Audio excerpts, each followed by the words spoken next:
Truth, nature's conflict. If you think that truth is soteriological, you are erring.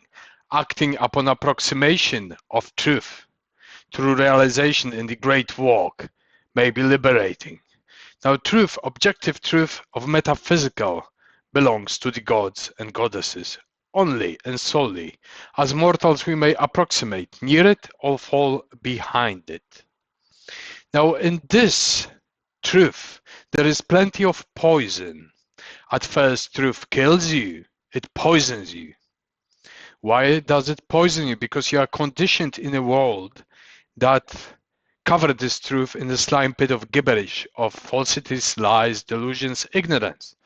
So whenever you discover this truth, at first it kills you and poisons you, and then as you reclaim it, you are killed and poisoned by the world itself.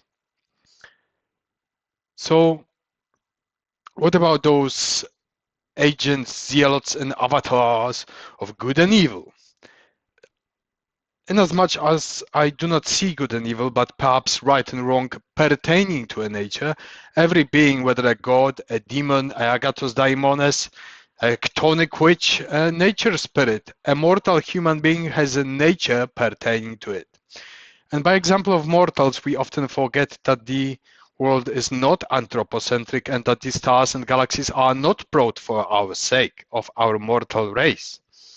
Yet we may redeify our bestiality and idle into something more resplendent and beautiful, aretic. So, example of a mortal, we may take good parts and bad parts of being a human being. Every mortal being has vices and virtues, and good and bad parts, flourishing and rotten parts, harmonized and decaying parts, benevolent parts and cruel, malignant parts. Now extend this knowledge of human beings that are not good or evil by nature. They may have an inborn nature that is shaped, mixed nature, and think of your friends, of your families, extended humanity. What kind of bestiality and idyll there is within this nature. So pick some for yourself. And then extend it to the world of hells, of demons, of chthonic nereartai, hypoktonoi, the underworld, the cosmic hells. And think, what kind of nature do they have?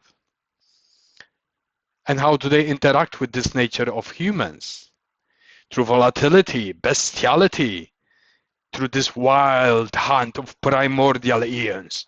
And then also think as those parts that may elevate you, that are proxy to humans, that may ennoble you, that may make you more splendid, greater, more skilled, ingenious, and so on. And round it there, round the center, because every point is the center. Whichever point of reference you take in the universe, it's the center of the universe. That's the secret.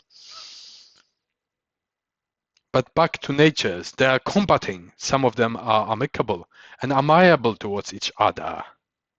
Others are compensating. Others are complementing. Others are at odds and hate each other. And sometimes you may attract similarities. Sometimes you may attract dissimilitudes. Sometimes the constellation and the flux of this karman, of this inclination, flowing of forces through the world, in various configurations and relations that are as different, diverse, discern, eerie, weird as they may be. There are countless of complex ideas, complex natures coming in contact with each other, clustering by categories in bestiaries of the world. Do you think you're the only one? I don't think so.